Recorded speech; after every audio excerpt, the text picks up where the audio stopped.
Chapter 1. The night she stopped running. Paris was drowning. Rain lashed sideways across Pont Neuf, turning the Seine into black glass and the city lights into bleeding halos. Elodie Laurent stood soaked to the bone under the inadequate shelter of an awning outside a closed antiquarian bookstore, clutching a paper bag of second-hand books to her chest like a shield. She had been running for 23 days. 23 days since she'd left the white roses dying on the marble counter of a Manhattan penthouse. 23 days since she'd slipped out of a Vera Wang gown and into jeans and a hoodie, taken the service elevator, and disappeared before Marcus Harrow's security even noticed she was gone. She had promised herself she would never be that fragile again. Never trust a man whose smile felt like ownership. Yet here she was, trembling in a foreign city because the thunder sounded too much like the slamming of doors she could never unhear. A gust of wind ripped the awning above her. The paper bags split. Books scattered across the wet cobblestones. Rimbaud, Anaïs Nin, a worn copy of La Belle et la Bête, pages drinking the rain like blood. Elodie dropped to her knees, trying to save them, fingers numb, tears mixing indistinguishably with the downpour. That was when she felt it. The weight of being watched. Not the casual glance of a passerby.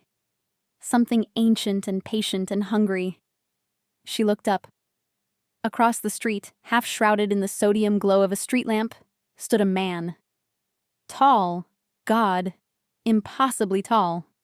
Shoulders filling out a charcoal coat that looked expensive even in the rain. Dark hair plastered to a face carved from arrogance and sorrow. Eyes the color of winter lightning. He was staring at her like she was the only real thing in a world gone suddenly unreal. Elodie's heart stuttered. She should run. Every instinct that had kept her alive these past weeks screamed it, but her legs wouldn't move. The man stepped off the curb. Cars swerved, horns blaring, but he didn't flinch. He crossed the street as if traffic were an inconvenience for lesser creatures. When he reached her, the rain seemed to quiet. Not stop, just soften, as though the storm itself bowed. He crouched, coat pooling around him like spilled ink, and began gathering her books with careful, reverent hands. "You'll ruin them," he said. Voice low, slightly rough, edged with an accent that wasn't quite French and wasn't quite anything she could name. "I already did," she whispered. "No." He turned a soaked volume of poetry over, thumb brushing the title as if it hurt him. Some things are stronger when they've been broken. His gaze lifted to hers, and the air left her lungs. Up close, he was devastating. High cheekbones, a mouth made for sin and secrets, a faint scar slicing through one dark brow. And those eyes, pale gray ringed in molten gold, looked straight through every wall she'd built. Elodie tried to stand. Her heel slipped on the wet stone. His hand shot out, closing around her wrist. Warm. Impossibly warm. The contact jolted through her like she'd touched a live wire. "Easy," he murmured. She yanked free, heart hammering. "I don't need help." "You're shaking. It's cold. It's October." A faint, crooked smile. "And you're lying." He straightened, towering over her, and offered the rescued books. When she reached for them, his fingers brushed hers, deliberately this time, and heat flared low in her belly. Shocking. Terrifying. She clutched the books to her chest and took a step back. "Thank you," she managed. Good night." She turned to flee. The sky split open with thunder so violent the ground trembled. Lightning bleached the world white, and in that heartbeat she saw it. His pupils blown wide, the gold in his eyes spreading until almost nothing human remained. Elodie ran. She didn't look back, didn't dare, boots splashing through puddles, breath sawing in her throat.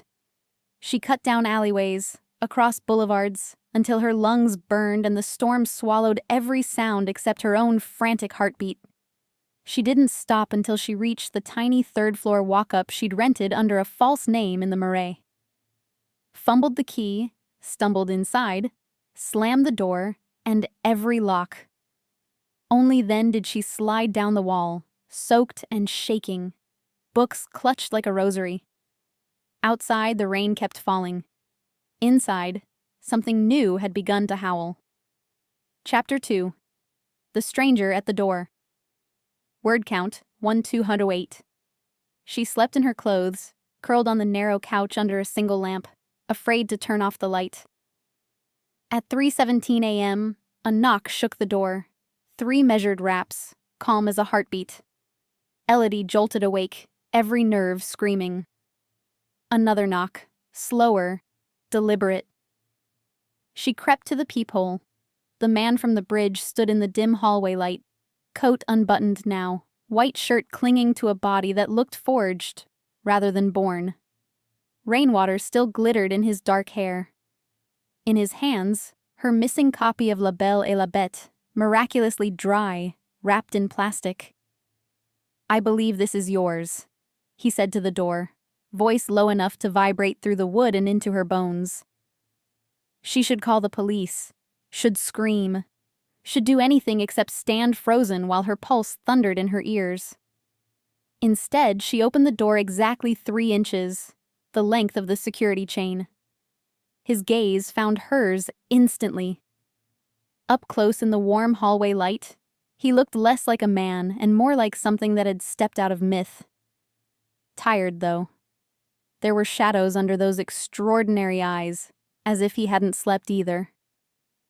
"How did you find me?" she whispered. A faint smile. "You left a trail of raindrops and fear across half of Paris. I followed the scent." The words should have terrified her. Instead, they sent a shiver of something else entirely down her spine. She stared at the book in his hands. It was ruined. "I have my ways." He lifted it slightly. "May I?" Against every shred of common sense, she unhooked the chain. He stepped inside as if the tiny apartment belonged to him, filling the space with heat and the smell of storm and cedar. He set the book gently on the coffee table, then shrugged out of his coat. Slow, deliberate movements that made her mouth dry. Underneath, the white shirt was indeed soaked, molding to muscle and scar tissue she had no business noticing. He glanced around the sparse room, single suitcase still half unpacked, burner phone on the counter, 1 coffee mug in the sink. "Running from someone," he said. Not a question. Her chin lifted. "That's not your business." "Everything about you is my business now, little wolf." The endearment from the bridge again. It made her cheeks burn. "My name is Lucien Villard," he continued, voice velvet and gravel. "And you, Elodie Laurent, fell asleep on my chest tonight like you belong there." What?" Mortification flooded her. "I did not." "You did." His smile softened, almost gentle. "On the bench by the Seine after you ran from me. The storm was loud. You were exhausted. You curled into me like a cat seeking warmth and slept for 47 minutes. I counted every breath." She remembered none of it. Only the terror of running, the burn in her lungs, and then nothing. Until waking up alone on that bench at dawn, strangely rested, with the ghost of a heartbeat still echoing under her ear. "You held me?" Her voice cracked. "I would have held you longer," he said quietly, "but you looked like someone who wakes up fighting. I didn't want to frighten you more." Everything inside her was spinning. "Why are you here, Lucien Villard?" He stepped closer, slow enough she could have moved away. She didn't. "Because the moment you breathed against my throat," he said, voice dropping to something raw, "something in me recognized you. And I think something in you recognized me." His hand lifted, hovering near her cheek but not quite touching, as if asking permission. Elodie's heart thundered so loudly she was sure he heard it. Outside, thunder rolled again, closer now. She swallowed. I don't even know you." "Then let me stay until you do." It was madness. It was suicide. It was the first time in 23 days she hadn't felt alone. Before she could talk herself out of it, she stepped aside.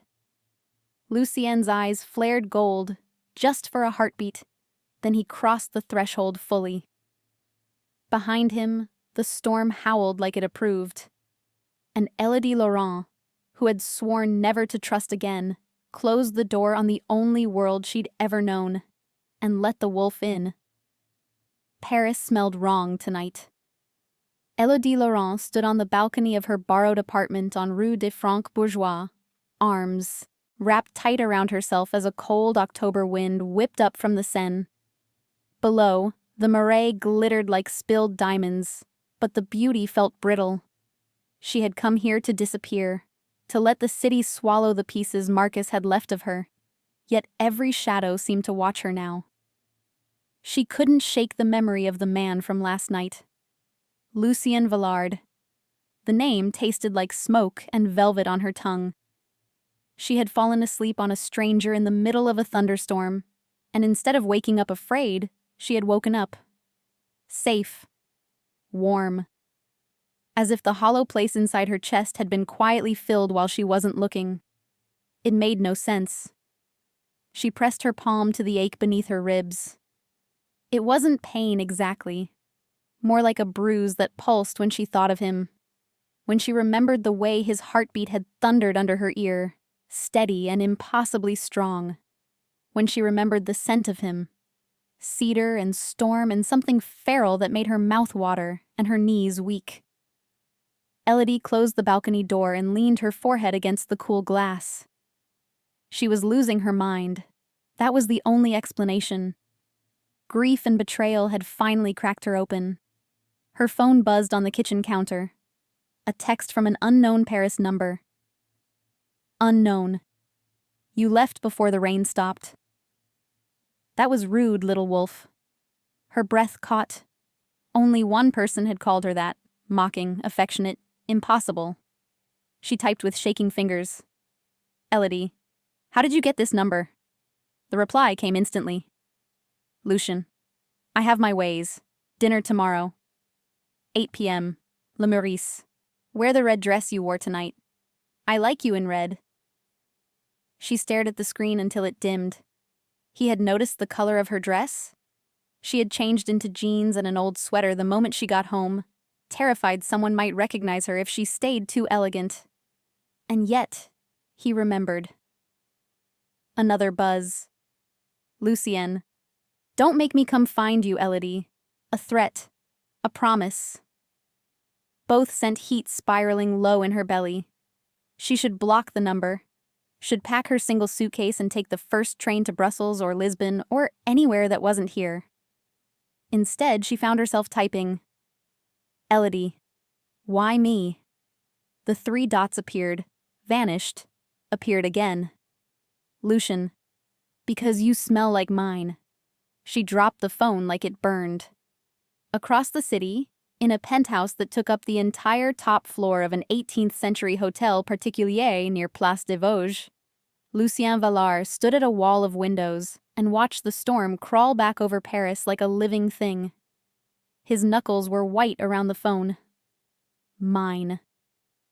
The word had ripped out of him before he could stop it. He had spent 34 years mastering control over his pack, his empire, the beast that lived under his skin. And one sleeping human female had shattered it with a single breath against his throat. He could still taste her on his tongue.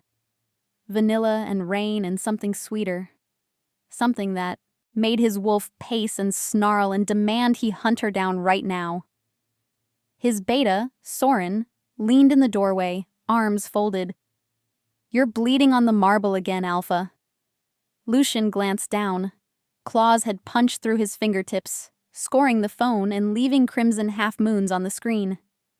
He forced the shift back with a growl that rattled the crystal decanters.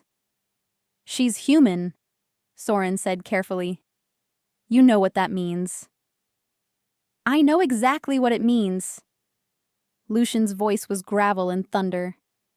It means the moon chose wrong. Soren's pale eyes narrowed. Or she chose perfectly. You've been alone too long, Lucian. The curse. Do not speak of the curse. The snarl this time cracked the glass in the window. Lucian closed his eyes, dragged in a breath that tasted of Elodie even from miles away. She doesn't know what she is, what I am. If the pack finds out I've scented a human mate, they'll call for blood, yours or hers. Soren stepped closer. There hasn't been a true mating in 2 centuries, not since your mother. The old families will say it's a sign the Vallard line is weakening. They'll challenge you. Lucien's smile was all sharp edges. Let them try. But the fear wasn't for himself. It was the image of Elodie. Small, breakable, eyes like winter sky, caught between wolves who had forgotten mercy centuries ago. He turned from the window. Find out everything. Who hurt her? Why she runs. I want names. Already on it, Soren said. Preliminary report came in an hour ago. Elodie Laurent, 28, only child of a deceased history professor. Engaged to Marcus goddamn Harrow of the Harrow Group. Wedding was supposed to be last month. She vanished 3 days before. No police report, no missing person.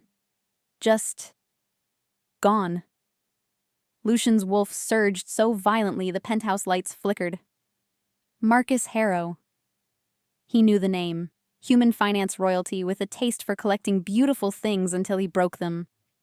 His voice dropped to a whisper that made the air itself shiver. He touched what's mine. Soren winced. She's not pack yet, Luke. You can still walk away. Sever it before the bond locks. Lucian looked at his oldest friend and laughed, low and savage. You think I haven't tried? I spent 6 hours in the cold shower, shifted and ran the Bois de Boulogne until my paws bled. Every path led back to the Marais, to her door. He dragged a hand through his hair. The bond snapped into place the second she fell asleep against me. It's done, Soren. She's my mate. And tomorrow night I'm going to start convincing her she's always been. Soren exhaled slowly. Then may the moon have mercy on us all.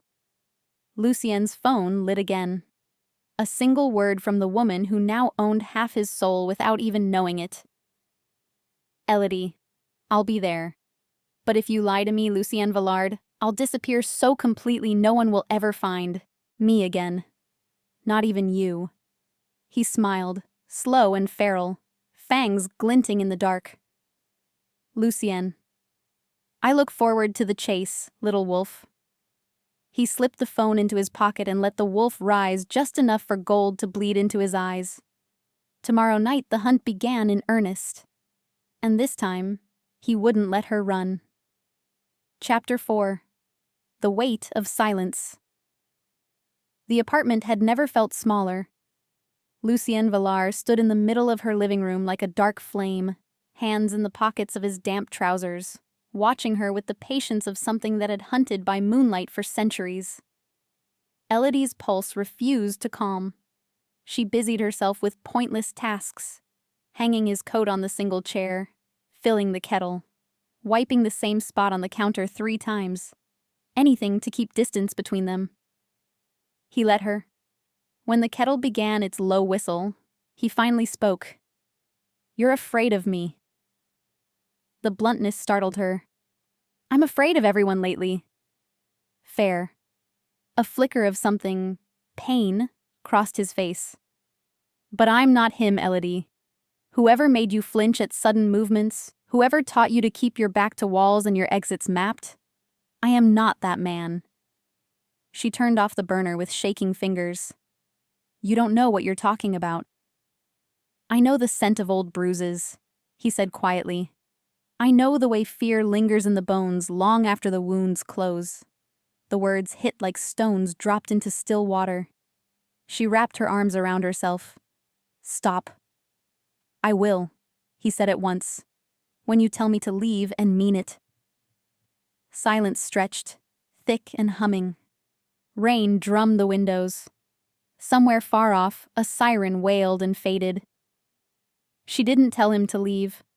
Lucian exhaled, slow and careful, as though the air itself might shatter. "May I sit?" She nodded toward the couch, the only place to sit besides the floor. He lowered himself with a predator's grace, taking up more space than physics should allow. Elodie stayed standing, gripping the back of the lone chair like a shield. "Ask me anything," he said. "I'll answer truthfully."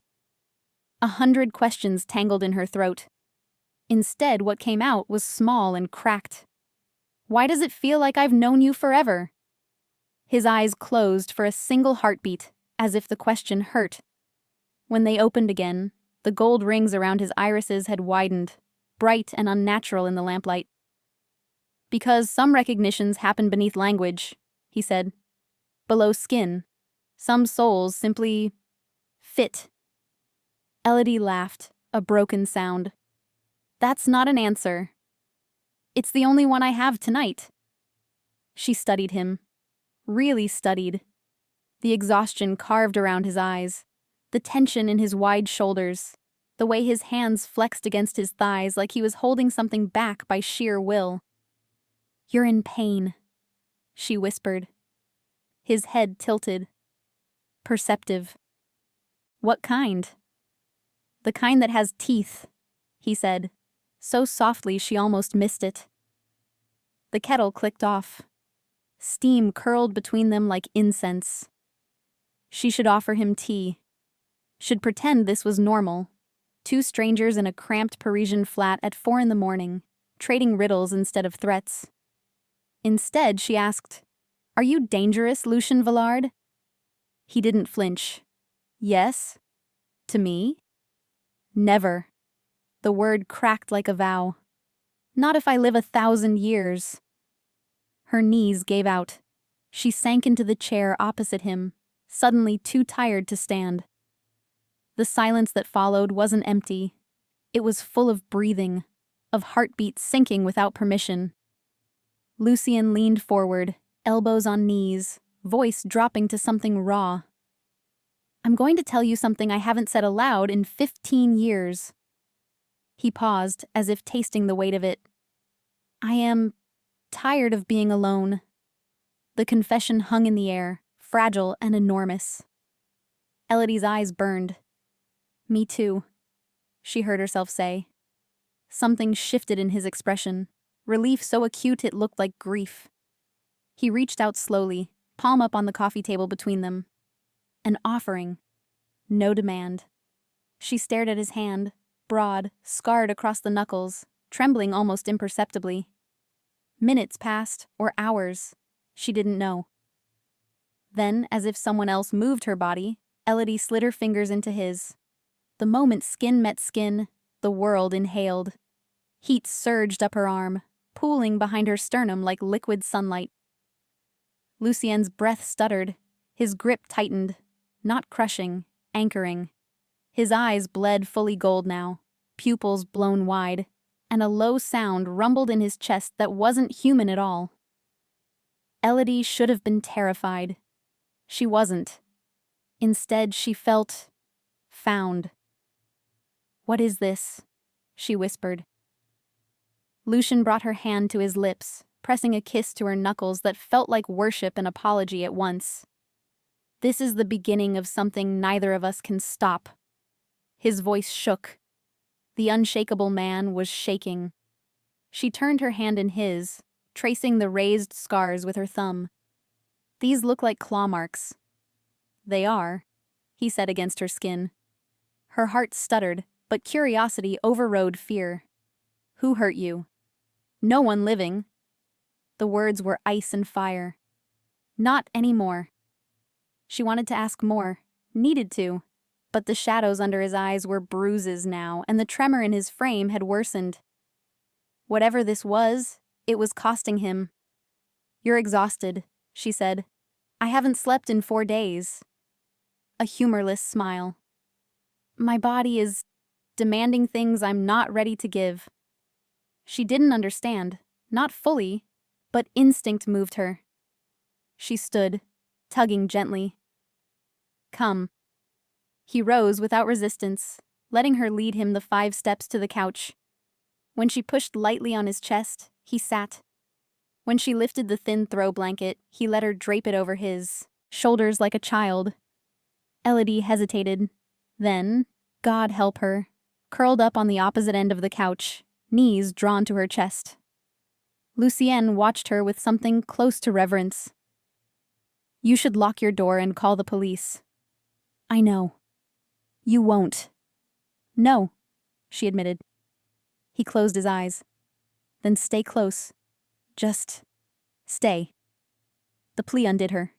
She shifted until her shoulder brushed his arm. The contact sent sparks skittering across her skin, but it also felt right, like puzzle pieces slotting together after years apart. Lucien's head tipped back against the couch. Within minutes, his breathing evened out, deep and steady. The tremor left his hands. Elodie watched him sleep and tried to name the feeling blooming behind her ribs. It wasn't love, not yet. It was recognition. At 6:12 a.m., the sky over Paris turned the color of bruised pearls. Lucienne stirred, instinctively reaching for her even in sleep. His arm curved around her waist, pulling her gently until her head rested on his chest again, just like on the bench she couldn't remember. She let him. Beneath her ear, his heart thundered. Too fast, too strong, almost a rhythmic with power. And woven through it, another rhythm, deeper. Older. Like a second heartbeat trying to sync with hers. Elodie's eyes flew open. Lucien's fingers tightened, even asleep, as if he felt the shift in her. Outside, church bells began to ring. Inside, something ancient stirred and opened its golden eyes. And Elodie Laurent realized the man holding her was only part of the secret. The rest was still waking up. Chapter 5. The Mark Beneath the Skin. She woke to the scent of coffee and the low murmur of a male voice speaking a language that sounded like wind through pine needles. Elodie opened her eyes to sunlight slicing through the half-closed shutters, striping the couch in gold. Lucien stood at her tiny stove, back to her, shirt sleeves rolled to the elbow, murmuring into a phone pressed to his ear. The language was old, Gallic maybe, or something older still, and every word carried a weight that made the air feel too small. He ended the call the instant he sensed her stir. "Morning," he said without turning, voice rough from sleep. "I rated your coffee. Hope you don't mind bitter." She sat up slowly, blanket sliding to her waist. Her body felt different. Heavy in a pleasant way, like she'd slept deeper than she had in years. The ache behind her ribs had quieted to a steady thrum. Lucien turned then, 2 chipped mugs in his hands. The morning light caught the sharp angles of his face and turned his eyes almost silver. He looked less guarded in daylight, younger somehow, though the shadows never fully left him. He offered a mug. Their fingers brushed. The thrum behind her ribs flared into a pulse so strong she nearly dropped the coffee. Lucien's nostrils flared. His pupils swallowed the silver, leaving only thin rings of gold. "Elodie," he said, low and careful, "how do you feel?" She opened her mouth to lie, fine, normal, terrified, but the truth slipped out instead. "Like something inside me is listening to you." His jaw flexed. He set his own mug down untouched. "That's the bond," he said. "It's getting stronger." Bond? The word tasted strange, too big for the sunlit kitchen. He dragged a hand through his hair, the movement restless.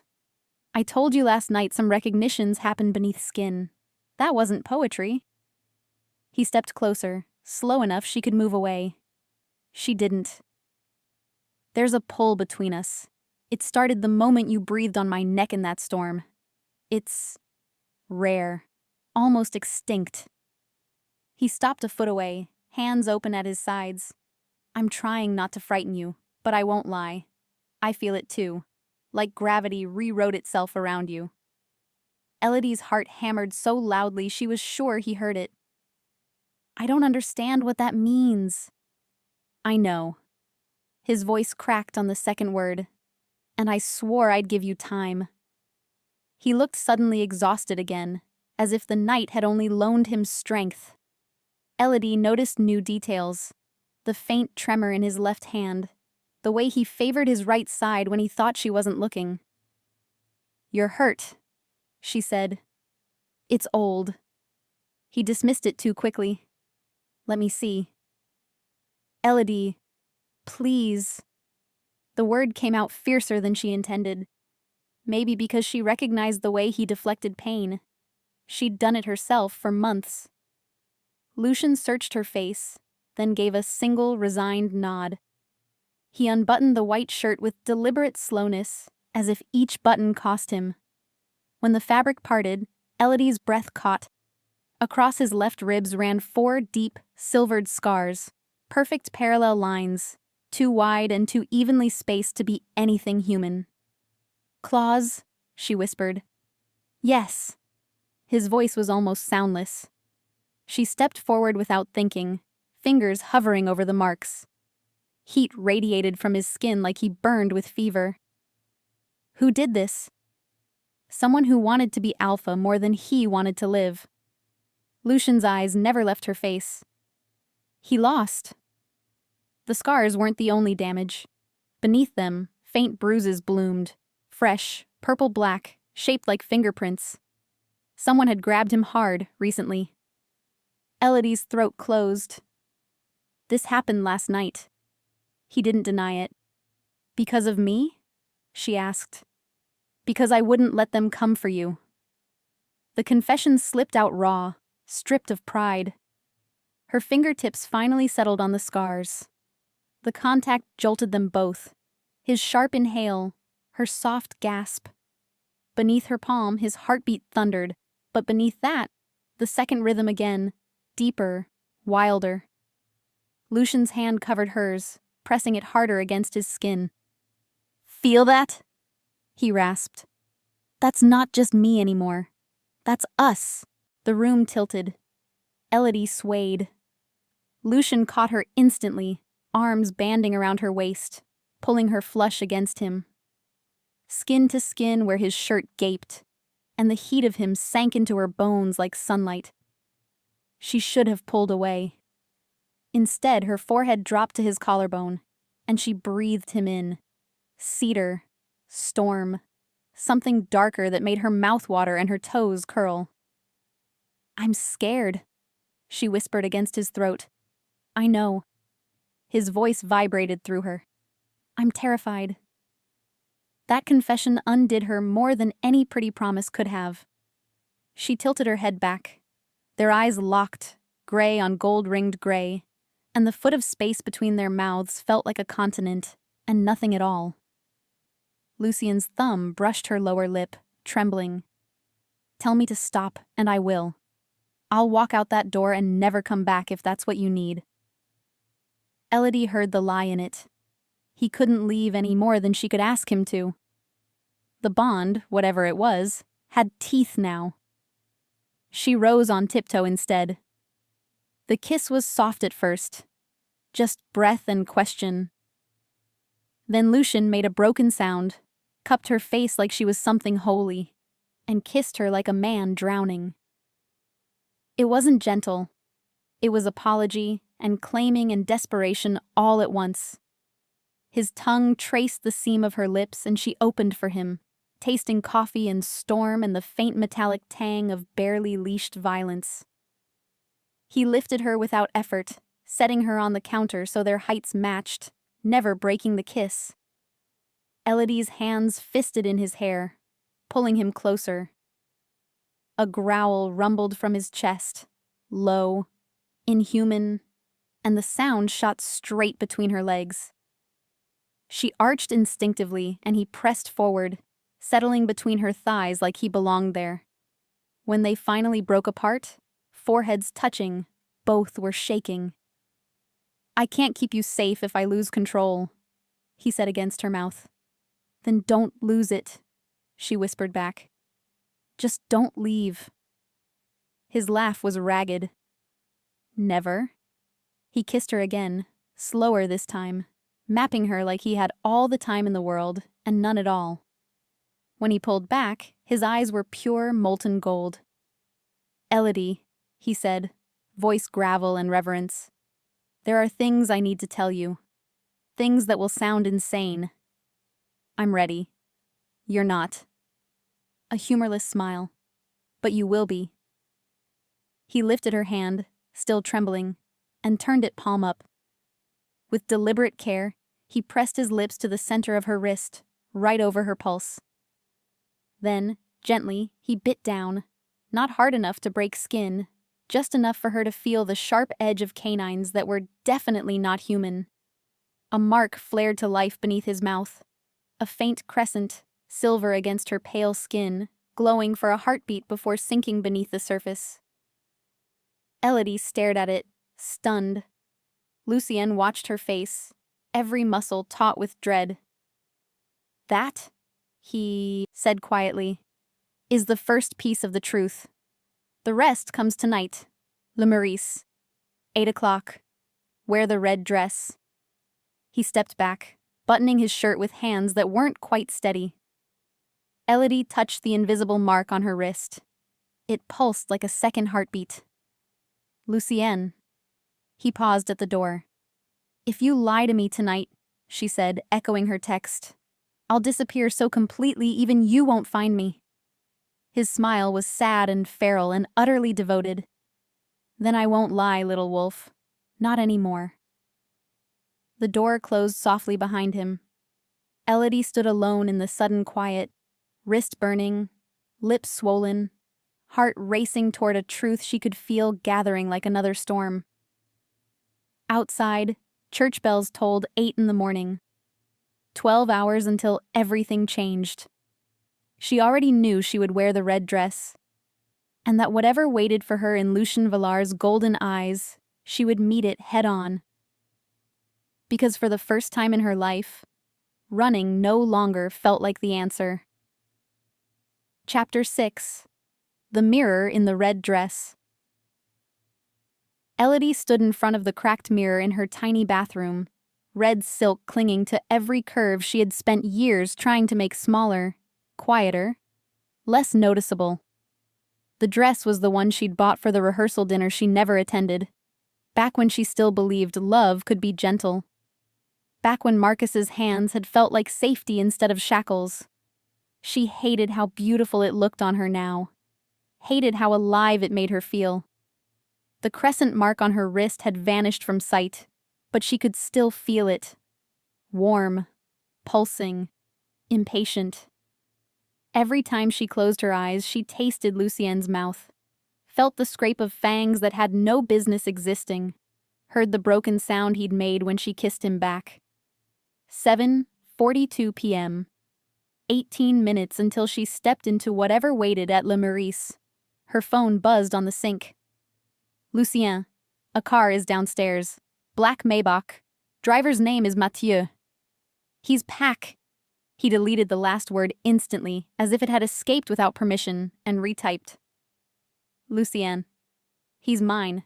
He'll keep you safe." She stared at the correction. Pack. The word lodged in her throat like a burr.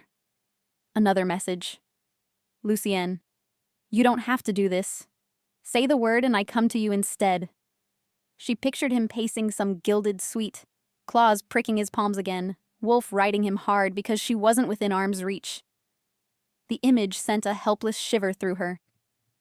"Elodie, I'm coming. Don't you dare hide from me tonight." 3 dots. Then, Lucien. Never again. She slipped on the only pair of heels she'd kept, black Louboutins Marcus had chosen, and walked out before fear could chain her to the apartment. The Maybach idled at the curb like a sleeping panther. The driver, tall, blonde, eyes the pale green of glacier water, opened the door with a small bow. "Mademoiselle Laurent." His French was perfect, but something ancient lurked beneath it. "I am Mathieu. The alpha is eager. Alpha." There it was again. The word that didn't belong in Paris traffic. She slid into the back seat. The car smelled faintly of Lucien, cedar, storm, raw power, and her body responded before her mind could protest, thighs pressing together against the sudden ache. Mathieu's eyes flicked to the rearview mirror and softened. "The bond is loud tonight," he said gently. "Try to breathe, madame. He feels every spike of your fear." "I'm not afraid of him," she said. It was mostly true. Mathieu smiled. "Good. Fear sours the scent. He's suffered enough of that." The drive to Le Maurice took 7 minutes and a lifetime. When the car stopped beneath the hotel's golden awning, Lucien was already waiting. He looked like sin poured into a tuxedo. Black on black, no tie. Top buttons undone just enough to reveal the hollow of his throat where her cheek had rested. His hair was tame tonight, but the wildness hadn't left his eyes. They locked on her the instant she stepped out, gold flaring so brightly she wondered the humans around them didn't notice. He didn't move, just stared as if the sight of her in red was a blow he hadn't braced for. Elodie walked toward him slowly, heels clicking on marble, every step shrinking the distance between destiny and choice. When she was an arm's length away, he finally spoke, voice rough. "You came. I told you I would. I was still afraid you'd run." She lifted her wrist, showing bare skin where the crescent had burned. "Something won't let me." Lucien's hand rose, hesitated, then closed gently around her wrist. His thumb brushed the exact spot. The mark flared back into visibility. Silver, luminous, undeniable. A low growl escaped him, more felt than heard. "Mine," he whispered, the word reverent and possessive at once. Then, in full view of valets and bellhops, he brought her wrist to his mouth and pressed an open-mouthed kiss to the mark. The contact sent liquid heat spiraling through her blood. Her knees buckled. Only his grip kept her upright. People were staring. Lucien didn't care. His eyes never left hers. "Inside," he said against her skin. "Before I forget we're civilized." He tucked her hand into the crook of his arm and led her through the lobby like a king escorting his queen. Elodie caught their reflection in a gilded mirror, her in scarlet, him in darkness, and the image stole her breath.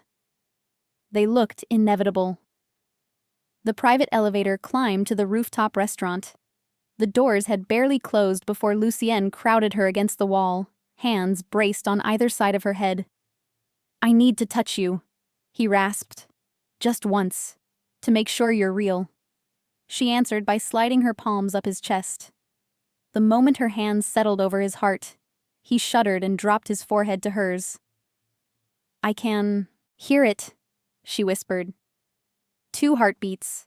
One of them is growling. His laugh was broken. "That one's been growling since the moment I saw you on Pont Neuf." The elevator opened directly into a private dining room, candlelit, empty except for a single table draped in white. Windows framing all of Paris glittering like spilled stars.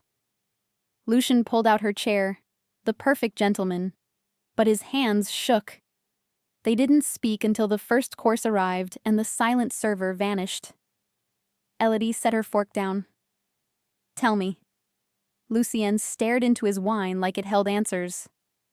"Once I start, there's no going back." "I'm already in too deep to swim out, Lucien." He met her eyes. The gold had swallowed nearly all the gray now. "I am not human, Elodie." His voice was steady, but his claws pricked through his fingertips, scoring the linen tablecloth. "I am Loup Garou, werewolf. Born, not made. My family has ruled the Paris pack for 4 centuries. She waited for the terror to come. Instead, there was only a strange, aching recognition. "Show me," she said. He blinked. "What?" "Show me the truth. All of it." Lucien stood slowly, unbuttoning his jacket. Candlelight flickered over the scars she'd traced that morning. Then he loosened his cufflinks, rolled up one sleeve, and let the shift roll through his arm like water. She watched, transfixed, as muscle rippled and reshaped, dark hair thickening into fur along his forearm, fingers lengthening, black claws curving where manicured nails had been. The change stopped at his elbow, controlled, precise, beautiful in its terror. He held the half-shifted limb out to her, palm up, an offering and a plea. Elodie rose without hesitation. She laid her hand in his clawed one. The fur was softer than she expected, the claws warm. She traced the pads of his altered fingers, then looked up into eyes that were fully wolf now. Glowing, ancient, terrified of her reaction. "Hello, wolf," she whispered. Lucian made a sound like a sob trapped in a growl and pulled her into his arms, burying his face in her hair. "You're not running," he said against her neck, voice distorted by fangs. "Not tonight," she answered, fingers threading through his hair. "Maybe not ever." Outside, the Eiffel Tower sparkled on the hour, bathing Paris in gold. Inside, a human woman held a monster who was shaking apart in her arms, and for the first time in centuries, the Alpha of Paris let himself believe in mercy. The truth was only the beginning. The bond was tightening. And somewhere in the city, older wolves were already scenting the wind for the human who had made their king kneel. Chapter 7. The Taste of Moonlight. They never made it to dessert. Lucienne paid the bill with a murmured word to the maitre d' and then guided her out through a service corridor, away from curious eyes. Elodie's hand was swallowed inside his, the half-shifted, claws carefully retracted, but she could still feel the tremor running through him, like a string pulled too tight. "Where are we going?" she asked.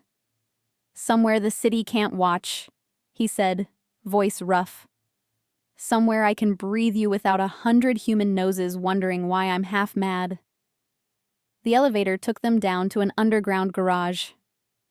Mathieu waited beside a different car tonight, a low, silver Aston Martin that looked built for disappearing. Lucienne opened the passenger door himself, then paused. "I can still take you home," he said quietly. "Lock the door.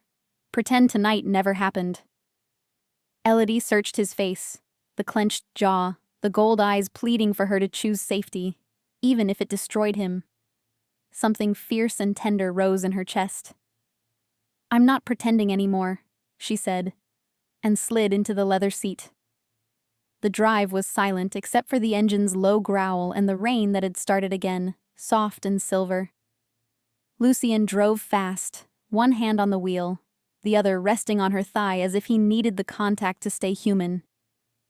Each time his thumb traced a small circle through the silk of her dress, the mark on her wrist answered with heat. They left Paris behind. Streetlights thinned, then vanished. The road climbed into the forest west of the city. Forêt de Rambouillet, ancient and dark even under city glow. Lucienne turned onto a private lane barred by an iron gate that opened at his approach. No guards, no cameras, just old magic that tasted like pine and blood on the air. A house appeared through the trees. Not a mansion, something older. Stone and timber, half swallowed by ivy, lit only by the moon breaking through clouds. It felt like stepping into a folktale. Inside, the air was warm, scented with wood smoke and something wild. A single fire crackled in an enormous hearth. No staff, no lights except the flames and the moon pouring through tall windows. Lucian closed the door and leaned back against it, watching her with the stillness of a predator deciding whether prey had just become something else entirely. Elodie slipped off her heels, bare feet sinking into thick rugs. The red dress felt suddenly too bright in this shadowed place. "Ask," he said. "Anything. Everything. I'm yours to question tonight." She walked to the fire, letting its heat chase the chill from her skin. When you say pack, how many? 312 in France. Another 1,000 scattered across Europe. I answer for all of them. His voice was quiet, but the weight of centuries pressed behind it. And alpha means king, means judge, jury, and executioner when necessary. He moved closer, stopping just outside the circle of firelight. Means I have killed to keep them safe. Means I will kill again if anyone tries to hurt you. The casual certainty of it should have terrified her. Instead, it settled something anxious inside her chest. She turned to face him fully. The scars on your ribs, that was a challenge? Yes. He began unbuttoning his shirt with deliberate slowness. 5 years ago. My cousin Gaspar believed the Vallard bloodline had grown too soft on human laws. He wanted war. I gave him a grave instead. The shirt slid from his shoulders. Firelight painted gold across muscle and old wounds. Elodie's mouth went dry. There hasn't been a true mating bond in my family for 200 years, he continued. The old ones say it's a sign the moon has abandoned us. When they discover a human carries my mark. He exhaled, ragged. Some will call it blessing. Many more will call it abomination. Elodie stepped forward until the heat of his skin reached her. And what do you call it? Lucian's eyes bled fully gold. Salvation, he whispered, and damnation, both at once. She laid her palm over his heart. The double rhythm was stronger here, away from the city, away from restraint. The wolf heartbeat thundered against her hand like it wanted out, wanted her. I don't understand half of what I'm feeling, she said, but I know when you're close, the broken parts inside me go quiet, and when you're gone, they scream. Lucian's hand covered hers, pressing it harder against his skin. The bond is hungry. It will keep taking pieces of us until there's nothing left but each other. That's what scares me most. That I'll take too much, too fast, and you'll hate me for it. I won't hate you, she said fiercely. I'm tired of being afraid. Something cracked open in his expression. Raw, stunned gratitude. He sank to his knees in front of her, slowly, deliberately, until his forehead rested against her stomach. His arms wrapped around her hips, holding tight, as if she were the only thing anchoring him to the earth. Elodie's fingers slid into his hair. The strands were silk and storm. Minutes passed, measured only by fire and breath. Eventually he spoke, voice muffled against the silk of her dress. There's one more thing you need to see, before you decide.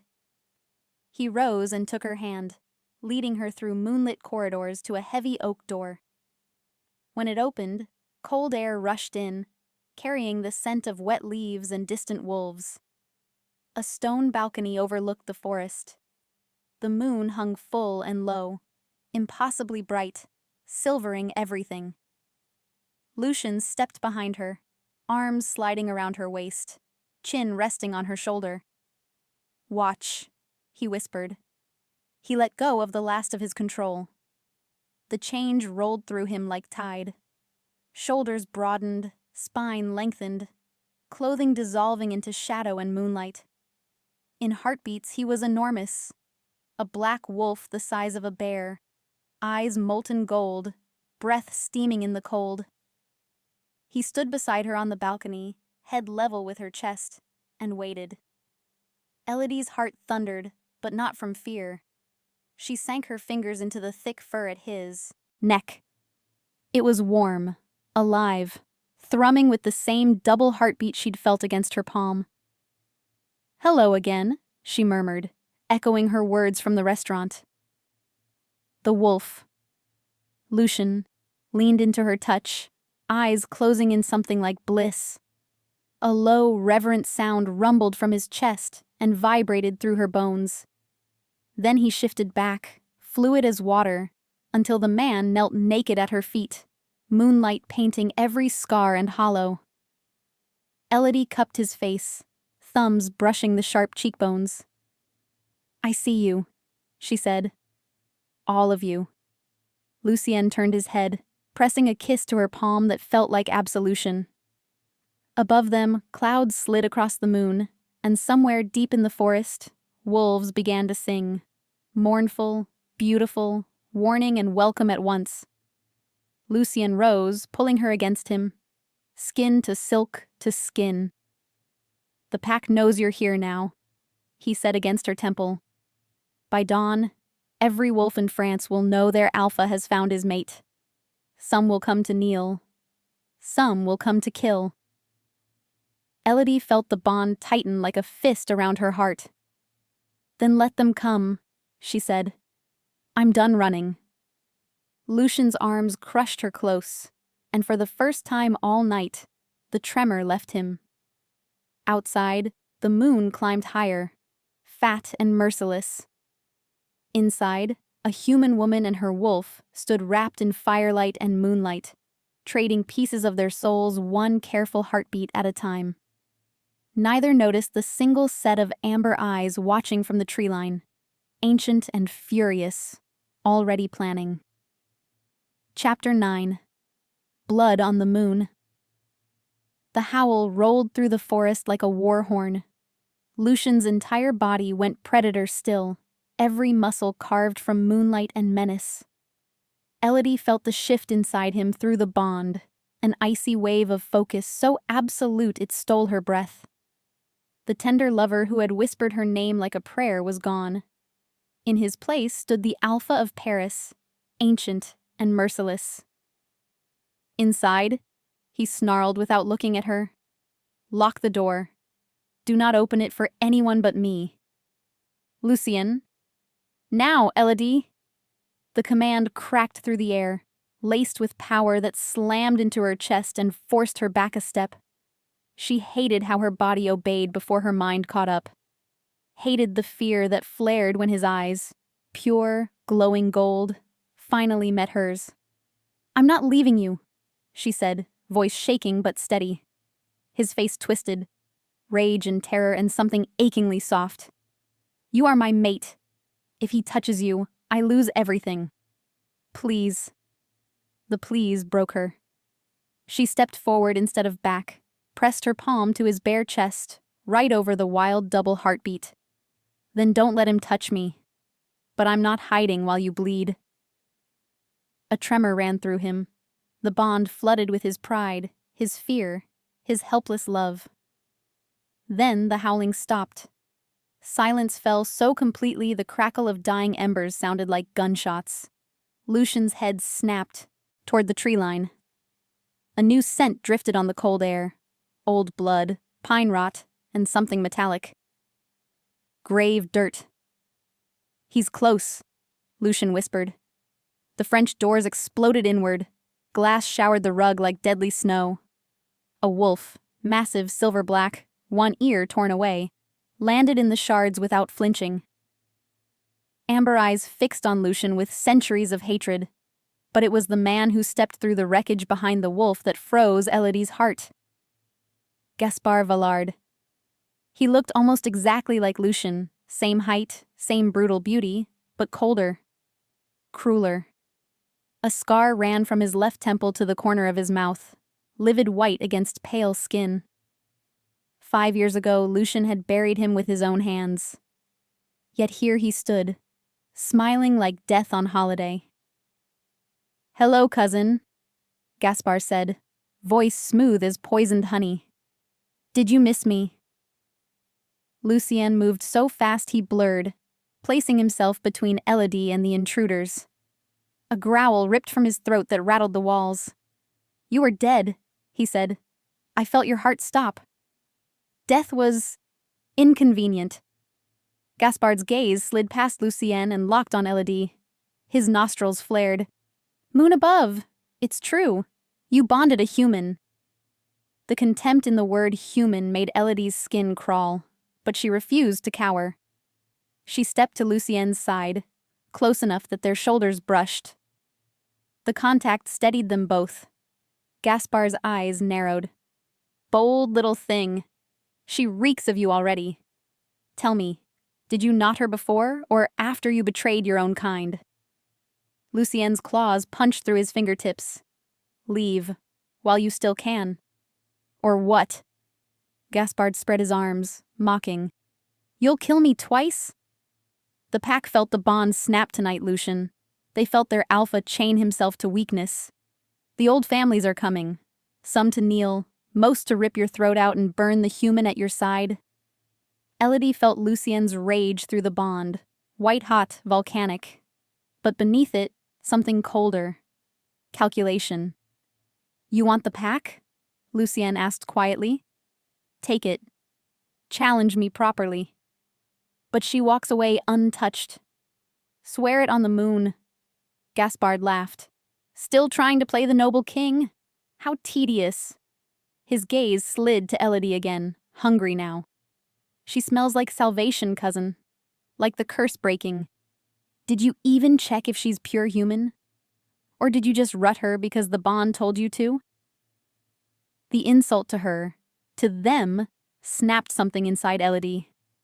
She stepped forward before Lucian could stop her. I'm standing right here. Talk to me, not about me. Gaspard's smile sharpened. Spirited. I like that. I might keep you when he's dead. Lucian's control shattered. The shift exploded through him, bone and muscle reshaping in a heartbeat, until a black wolf the size of a horse stood where the man had been, lips peeled back from fangs longer than Elodie's fingers. The snarl that tore, from him, was pure murder. Gaspard sighed theatrically and began unbuttoning his shirt. Very well. Let's dance. The silver wolf at his side launched. Everything happened at once. Lucien met the silver wolf mid-air. They crashed together in a fury of teeth and claws. Gaspard shifted mid-step, fluid, vicious, becoming a lean gray monster with the scarred muzzle. He went straight for Elodie. She stumbled back, heart in her throat, but the bond roared to life inside her chest. Not fear, not pain, but power. Lucien's power, flooding her veins like liquid fire. She felt his rage, his terror, his absolute refusal to lose her, and something inside her answered. Gaspard's claws raked the air where she'd been a heartbeat earlier. She rolled, came up with a shard of broken door in her fist, ridiculous weapon against a werewolf, but it was all she had. Lucian's black wolf tore away from the silver one, blood matting his fur, and slammed into Gaspard with a force that shook the floor. The two alphas rolled, snapping and slashing, too fast to follow. Blood, black in the moonlight, sprayed across the rugs. Elodie's vision tunneled. Through the bond, she felt every blow Lucien took like it landed on her own body. A claw across his flank became fire in her side. Fangs sinking into his shoulder made her scream. Gaspard pinned Lucien for one terrifying second, jaws at his throat. No, the word wasn't sound. It was will. Elodie didn't think. She ran forward and drove the glass shard into Gaspard's eye. The gray wolf shrieked, an inhuman sound of agony, and reared back. Lucien surged up, jaws closing around Gaspard's throat. One brutal shake and cartilage crunched. Gaspard collapsed, shifting back to human as he fell, one eye ruined, blood pouring from his torn neck. The silver wolf whimpered and fled through the broken doors. Silence crashed down, broken only by Lucien's labored breathing. He shifted back, naked and bleeding from a dozen wounds, and staggered to her. His hands, human again, trembling, cupped her face, searched her body for injuries. Are you hurt? Elodie, talk to me. She threw her arms around him, felt his blood soak into her skin, and held on as if letting go would unravel the world. I felt you dying, she choked out. Don't you ever do that again. Lucien laughed, wet, broken, incredulous, and crushed her closer. You stabbed an alpha in the eye with a piece of door. I think I'm the one who should be scared. Over his shoulder, Gaspard twitched, still alive, breath gurgling. Lucien's joy vanished. He pulled back just enough to meet her eyes. "He'll heal," he said quietly, "and he'll come again, with others. The challenge has begun." Elodie looked at the ruined room, the blood, the man who had nearly taken everything from her in one night. "Then we face it together," she said. Lucien rested his forehead against hers, voice raw. Together. Outside, the moon slipped behind a cloud, and the forest went quiet. But in the distance, new howls rose, dozens of them, answering the call of war. The bond between them burned brighter than ever, fierce, unbreakable, terrified. And somewhere in the dark, the real fight was only beginning. Chapter 10. The Price of Being Chosen. Word count, 1203. Dawn found them in the great hall of the old house, kneeling among broken glass and blood that hadn't yet dried. Lucien had carried Gaspard's unconscious body to the cellar and chained him with silver forged before the French Revolution, chains meant for alphas who lost their minds to the moon. The silver burned. Gaspard would wake in agony, and Lucien would be there to ask questions that had waited 5 years for answers. But first, there was Elodie. She sat on the bottom step, wrapped in Lucien's discarded tuxedo shirt, knees drawn to her chest. The shirt swallowed her, sleeves rolled a dozen times, hem brushing mid-thigh. Blood, his and Gaspard's, streaked the white fabric like war paint. She looked small, breakable, and utterly unshaken. Lucien knelt in front of her, naked except for the drying wounds that already knit themselves closed. The bond hummed between them, raw, wide open, no walls left. Every time her gaze flicked to the gashes on his ribs, pain lanced through her own body. Every time his eyes found the faint bruises on her wrist where Gaspard had nearly grabbed her, rage flared so hot he had to clench his fists to keep from howling. He reached out slowly, giving her time to pull away. She didn't. His fingers brushed her cheek, thumb tracing the streak of blood that wasn't hers. "I failed you tonight," he said, voice gravel and guilt. Elodie turned her face into his palm. "You're alive. I'm alive. That's not failure. I brought you here to keep you safe and nearly got you killed in my own house. You brought me here to stop lying." She covered his hand with both of hers. "And you didn't. Not once." A tremor ran through him. The bond carried the full weight of his terror. How close he had come to losing her. How the thought of her blood on the floor had nearly driven him feral. Elodie felt it all. Tears rose, hot and sudden. "I felt you dying," she whispered. "Every bite, every claw. I thought—" Her voice cracked. "I thought I'd just found you, and the world was taking you away." Lucien made a broken sound and pulled her into his lap, arms banding around her so tightly breathing was optional. She buried her face in his neck and let the tears come, silent, fierce, cleansing. He rocked her like something precious and irreplaceable, murmuring in the old language against her hair. Minutes or hours later, time had lost meaning. She spoke into his skin. "There's something you're not telling me." He stilled. "Gaspard said I smell like the curse breaking." She drew back far enough to see his face. "What curse, Lucien?" His eyes closed as if the question were a blade. "The Vallard curse," he said at last. 2 centuries ago, my great-grandmother, an alpha female, took a human lover. She bonded him against pack law. The old families rose up. They slaughtered her mate in front of her, forced her to watch. When she tried to follow him into death, they cursed her bloodline instead. No true mating would ever take root again. Every Vallard alpha since has been alone. The power passes, but the soul stays empty. Elodie's heart ached with the weight of it. "Until you," he finished, voice raw. The bond should have been impossible. The fact it isn't means the curse is dying, and some wolves will burn the world down to keep it alive. She cupped his face, thumbs stroking the sharp cheekbones now slick with tears he hadn't let fall until this moment. Then let it die, she said fiercely. I'm not sorry it chose me. Lucian laughed, wet, stunned, helpless, and kissed her like a drowning man breaking the surface. The kiss tasted of salt and blood and gratitude so deep it felt like worship. When they parted, foreheads touching, he whispered, "You are the bravest thing I have ever known." "No," she answered. "I'm just done letting fear make my choices for me." He helped her stand on shaking legs. The tuxedo shirt hung to her knees. She looked like a battle standard, red, white, and fierce. "I need to clean these wounds properly," she said, gesturing at the half-healed gashes across his torso.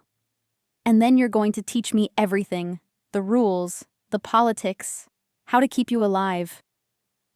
Because I'm not losing you, Lucien Villard. Not to curses, not to cousins, not to anything."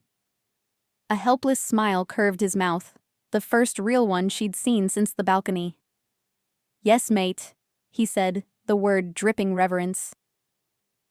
They moved through the wreckage together, her limping slightly from glass in her heel, him refusing to let her walk unaided. In the kitchen, he lifted her onto the counter like she was made of spun sugar, then fetched a medical kit older than most countries. Elodie cleaned each wound with steady hands, ignoring the way her stomach turned at the damage.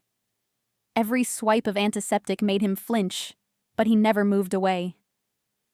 When she reached the deep claw marks over his heart, her fingers trembled. "These are over old scars," she murmured, "from the night I killed him the first time." His voice was quiet. "He was my family, my blood. I begged him to yield."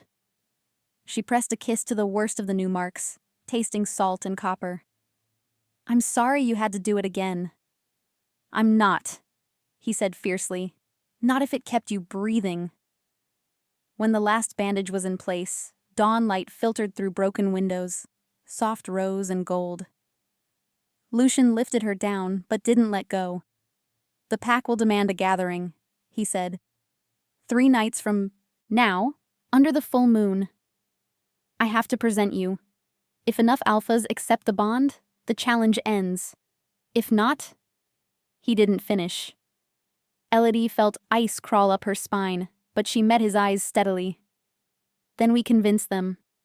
You don't understand. Some will want you dead just for existing. Others will want you as leverage. And a few..." His voice cracked. "A few will want to claim you themselves, to steal the breaking of the curse." She slid her arms around his waist, pressed her ear to his heart, and listened to the wolf beneath it growl possessively. "Let them try," she said against his skin. "They'll have to go through both of us." Lucien's arms crushed her close. Through the bond she felt the last of his walls crumble. Every secret fear, every hope he'd never dared voice, laid bare between them. Outside, birds began to sing, absurdly gentle after the night's violence. Inside, a human woman and her wolf stood wrapped in blood-stained dawn, trading the final pieces of their souls. And in the cellar, silver chains rattled as something that should have stayed dead began to laugh, low, wet, and overjoyed. The gathering was coming. The curse was screaming. And somewhere beyond the forest, 300 wolves turned toward the scent of their alpha's mate. Some in wonder, some in hunger, all of them coming. The war for the moon's last miracle had only just begun.